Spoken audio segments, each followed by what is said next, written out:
ఎవరు బాబు మీరు? నమస్తే ఆంటీ. ఆంటీ నేను నానిని. సరస్వతి సరస్వతి ఇప్పుడే మార్కెట్కి వెళ్దామని వెళ్ళింది బాబు. ఓకే. సరస్వతి ఇంట్లో లేదంటే ఇప్పుడు నానుండొచ్చు. ఇదే కరెక్ట్ టైం మాట్లాడడానికి. సరే ఆంటీ, నేను ఒకసారి వాళ్ళ నాన్నగారితో మాట్లాడాలి. ఏమంటున్నారు బాబు మీరు? సరస్వతికి నానెక్కడున్నారు? ఏం మాట్లాడుతున్నారు ఆంటీ? అవును బాబు, నేను 20 సంవత్సరాల బట్టి ఇక్కడ ఉన్నాను బాబు. సరస్వతిని 5 సంవత్సరాల నుంచి చూస్తున్నాను. ఇంట్లో ఒకతే ఉంటుంది, తనకెవరూ లేరు. అయ్యో, మీరు పొరపాటు పడ్డారా ఆంటీ? నేను మాట్లాడే సరస్వతి వేరు. తనకి వాళ్ళ నాన్నగారు అంటే పిచ్చి. తను రోజు వాళ్ళ నాన్నగారితో ఫోన్ కూడా మాట్లాడుద్ది. మీరన్నట్టు తనకి నానున్నాడని, తనంటే ప్రాణమని ఈ కాలనీ అంతా చెప్పుకుంటూ తిరుగుతుంది. తన ఒక్కతే ఇంట్లో మాట్లాడుకుంటూ ఉంటుంది. నా మాట మీద నమ్మకం లేకపోతే ఈ కాలనీలో ఎవరినైనా అడగండి. వస్తాను బాబు.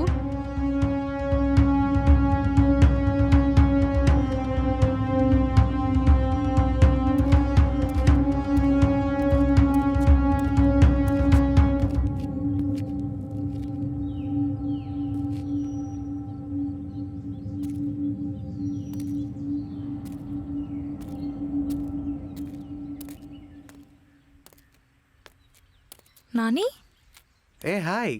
నువ్వేంటి ఇక్కడ? ఏం లేదు, నీకు చిన్న సర్ప్రైజ్ ఇద్దామని. చెప్పబ్బా, ఏంటి? ఏం లేదు, మన ప్రేమ విషయం మీ నాన్నగారికి చెప్దామని వచ్చా. నాన్నగారు ఇప్పుడే బయటికి వెళ్ళారు. అవునా? ఏం పర్లేదు, నేను వెయిట్ చేస్తా. అరే నాని, నాన్న ఇప్పుడే బయటికి వెళ్ళారు, వచ్చాక మాట్లాడదులే. ఏం పర్లేదు, కాబోయే అల్లుండే కదా, నేను వెయిట్ చేస్తా. అరే నాని, లే చెప్తా. చూడు బంగారం, నేను వెయిట్ చేస్తాలే కానీ నువ్వు వెళ్ళి మంచి స్ట్రాంగ్ కాఫీ పెట్టరాపో. అరే నాన్న ఇంట్లో లేరని చెప్తా నీకు అర్థం కావట్లేదా? అదే కదా నేను చెప్పేది. నాతో ఎందుకు అబద్ధం చెప్పావు?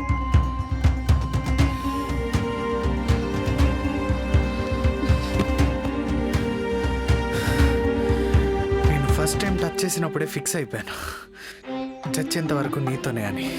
నువ్వు అనాథం అని చెప్తే నేను నిన్ను వదిలేస్తానా? నేను ఎంతగా నమ్మాను తెలుసా? అలాంటిది నీకు నా మీద కొంచెం. సరస్వతి, ఏమైంది? సరు లేవే, హుసే. అబ్బా సరస్వతి,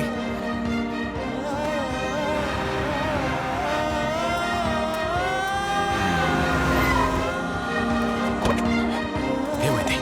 సరస్వతికి ఏమైంది? స్ట్రెస్ వల్ల స్పృహ కోల్పోయింది.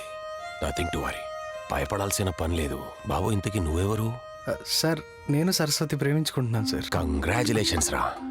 జల్లెడి పెట్టి వెతికినా అలాంటి బంగారం నీకు దొరకదు. సార్, మీకు సరస్వతి ఎలా తెలుసు సార్? కొందరు కలిస్తే అంత సులువుగా వాళ్ళని మర్చిపోలేమమ్మా. సరే గానీ, మీ ప్రేమ విషయం వాళ్ళ నాన్నగారికి చెప్పావా? సార్, సరస్వతికి నాన్నగారు ఎవరు లేరు సార్. ప్రేమ విషయం చెప్పడానికి భయపడొచ్చు గానీ నాన్నగారు లేరంటావేంటయ్యా? సార్, నిజంగా సరస్వతికి నాన్నగారు ఎవరు లేరు. ఏం చెప్తున్నావమ్మా? తన నుదుటిపై ఒక బొట్టు చుక్క చెమట రావద్దని చెప్పి ఏసుకొని 10 కిలోమీటర్లు మోసుకుంటా వాళ్ళ నాన్న కోసం తీసుకెళ్ళింది. అలా అంటావేంటి? సార్, మీరు కూడా నాలాగే పొరపాటు పడ్డారు సార్. తను వాళ్ళ నాన్నగారు ఉన్నట్టు ఊహించుకుంటుంది సార్. తనకు నాన్నగారు ఎవరు లేరు. అవునా? నేను చూసిన అమ్మాయి గురించి చెప్తున్నావా లేక? సార్, మీరు ఎప్పుడైనా వాళ్ళ నాన్నగారిని చూసారా? లేదు. సార్, మీరు నాతో రండి సార్.